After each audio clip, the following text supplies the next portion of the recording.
曾經有人笑講，父親節又叫父清節，意思係話屋企嘅各種開支賬單，例如水電煤、差餉、租金、供樓嘅開支、兒女教育嘅開支、衣食住行等等嘅開支，全部由父親嚟付清。可以見到父親要承擔支撐屋企嘅重任並唔容易。作為父親默默努力嘅辛酸，亦唔會對外邊嘅人講。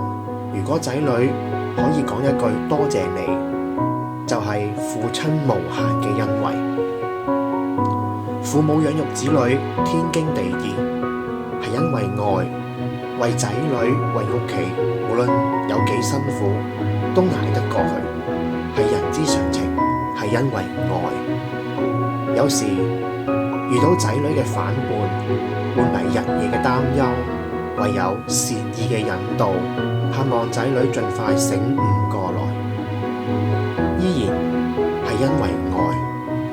聖經入邊記載咗一位父親嘅故事，佢日夜等待嗰位已經敗盡家產嘅仔早日回頭是岸。終於有一日，嗰位兒子返咗嚟，就同佢講：父親，我得罪咗天啊，得罪咗你啊！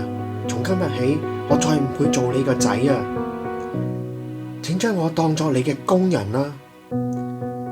但係父親吩咐僕人：趕快拎最好嘅衫俾佢着，拎戒指俾佢戴，拎鞋俾佢着，因為呢個仔係死而復生，失而復得。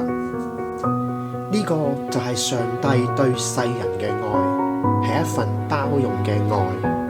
上帝期待着世人嘅悔改，歸回佢嘅懷抱，相信耶穌，接受耶穌係救主，就可以得到呢一份永恆嘅愛，同上帝和好，變成佢嘅兒子，享受天父嘅愛。